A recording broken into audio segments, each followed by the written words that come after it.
from the Signature Bank Studios.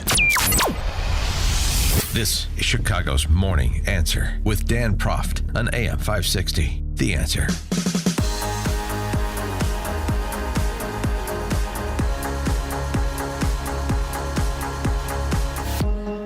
Top of the morning, Dan Proft here. I was struck by something you heard Tom Homan say in the news at the top of the hour. That meetings he's had with officials on the ground in Minnesota have been constructive. And that's fine.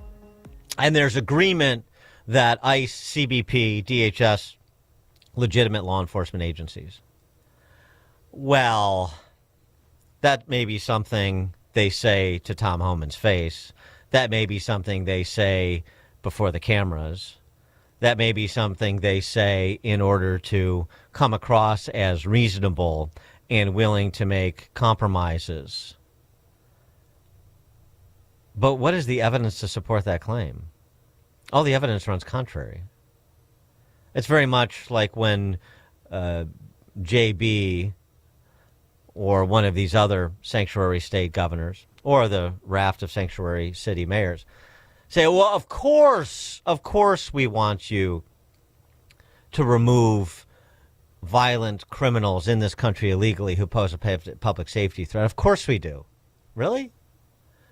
Well, you want ICE out of your cities and states, so who's going to do it? You want ICE out of your cities and states.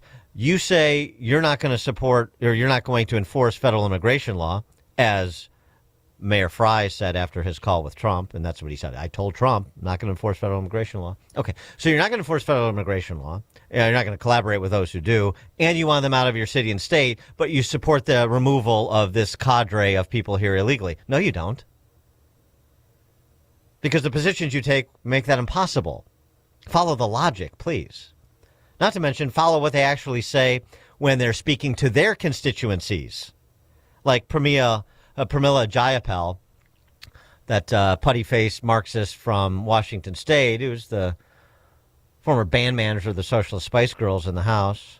We really need to, as soon as we get the gavels back, we have to dismantle DHS and ICE and CBP. And we have to reconstruct them to what they really should be doing. Remember, don't let people tell you that these are agencies that have always existed and they need to exist. They didn't exist before 9/11. So, I mean, what was that consensus about them being legitimate law enforcement agencies again? That's just posturing from the left. They say that at the same time they run around comparing ICE or CBP, indistinguishable, at least in their minds, as you just heard from Jayapal, DHS in its entirety. They compare them to, well, they don't compare them, they say Gestapo, slave patrols, Nazis, murdering people, lawless. No, but they're a legitimate law enforcement agency, Tom. We agree. No, you don't. You don't. Come on. More on the topic. Pleased to be joined by Brian Lonergan, Director of Strategic Communications and Content at the Federation for American Immigration Reform, FAIR. Also co-host of the podcast No Border, No Country. Where have I heard that before? Brian, thanks for joining us. Appreciate it. Hi, Dan. Thanks for being here. So, there's common ground that can be forged, and I'm sure Tom Homan is not fooled, and he's going to watch what they do, not listen to what they say. But they have been nothing but emboldened over the last couple of weeks, I would say, as they have decreed Renee Good and Alex Prady martyrs, emboldened to dig into their positions of sanctuary, open borders, abolish ICE, haven't they? They have, and to your point earlier, if they really are sincere about wanting to get rid of the criminal alien element there, they would drop the sanctuary policies. They would allow their sheriffs to participate in 287G agreements, which would allow these criminals to be apprehended into ICE custody in jails, which is a far safer environment. But they don't do that, and then they complain when ICE is there to clean up the mess that they created from their sanctuary policies. So talking now about wanting to remove criminals, it's a fig leaf, but they don't mean it. The president had raised the prospect that the Insurrection Act, he could invoke the Insurrection Act. He might invoke the Insurrection Act. That was before the Preety shooting, and now he sort of de-escalated, at least rhetorically, a bit of a leadership change on the ground in Minneapolis, of course.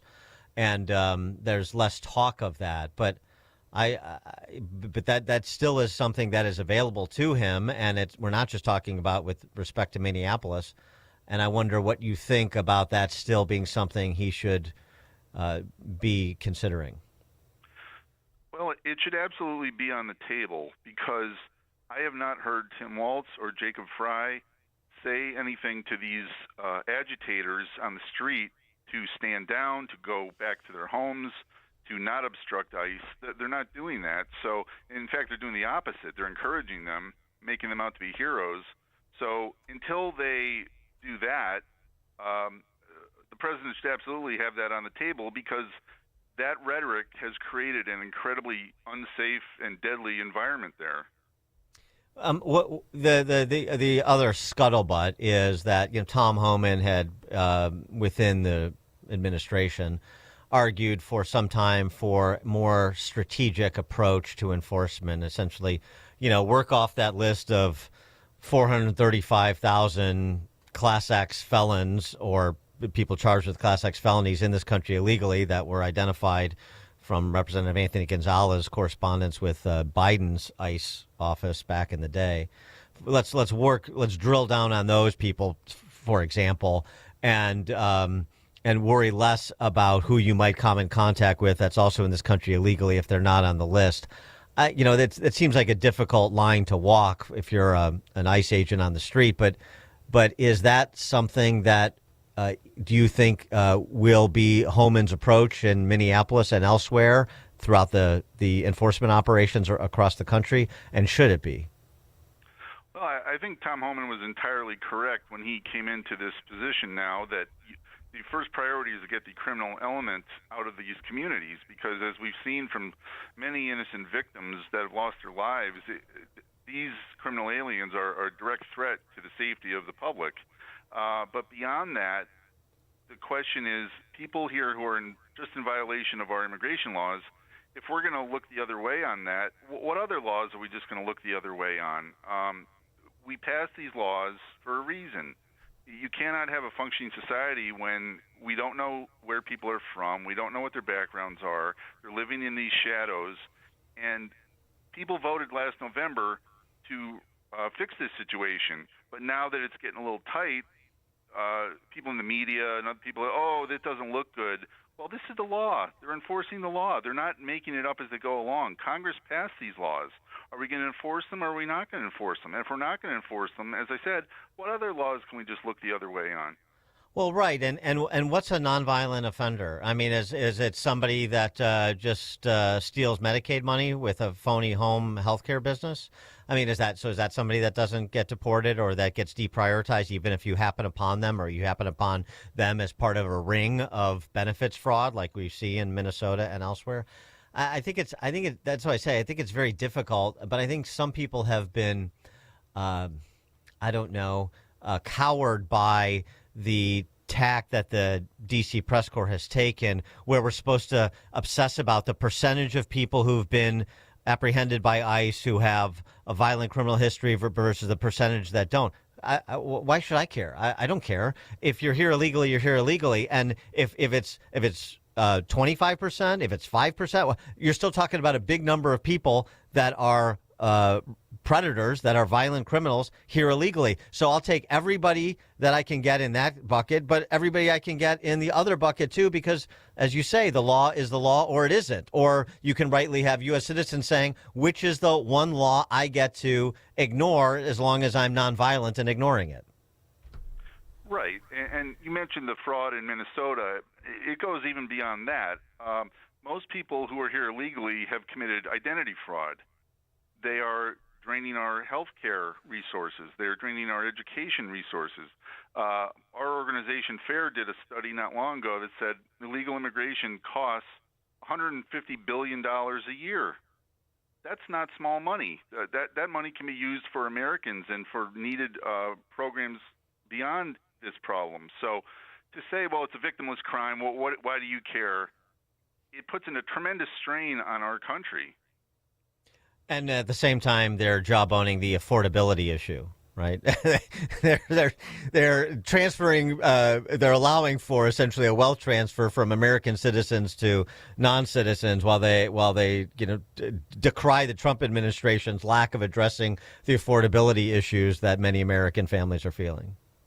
Yeah, a lot of the problems we have in society, shortage of money in cities. I know Chicago has had a problem with on the verge of insolvency almost.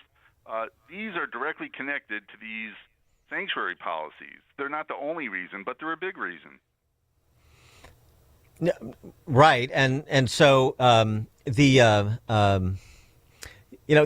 going forward, where do you think the Trump is when it comes to the nature of these operations? I mean, especially when, all of these apocryphal stories, the 5-year-old, the bananas and rice woman supposedly traumatized by us. Now we see video of that. She was lying, another hoax. I mean, I assume that Trump started understanding this was going to be complicated and messy, but he's on a clock and he's got to advance this flag as far as he can, as fast as he can, because he's on that clock. Yeah, well, the president has been very adept throughout his 2 terms at reading the mood of the public, reading his base. He wants to stick with the promises he made, and he's done a very good job on that.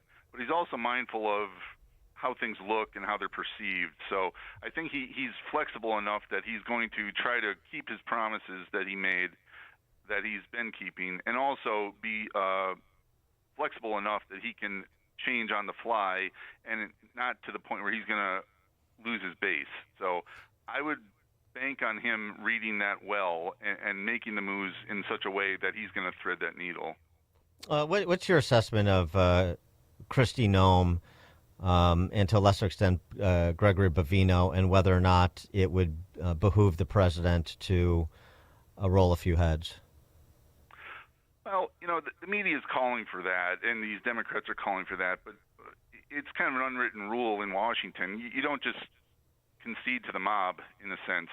I would be shocked if the president made a change, because anyone he puts in there in place is probably going to do the exact same things. So, and it will look like a surrender in a way. I don't think he wants to do that either. So I would not be surprised at all if Kristi Noem stays right where she is. Brian Lonergan is the Director of Strategic Communications and Content for FAIR, Federation for American Immigration Reform. Also co-host of the podcast No Border, No Country. Brian, thanks for joining us. Appreciate it. Thanks, Dan. And he joined us on Chicago's Morning Answer. Before you see it on TV, share it on Facebook, or read about it in the paper. Hear it here first. This is Chicago's Morning Answer on AM 560. The Answer. Let me share Brian's story. He's in Alabama, and he wrote in, he said, Glenn, after taking Relief Factor for just 3 weeks, at least 90% of my pain is gone.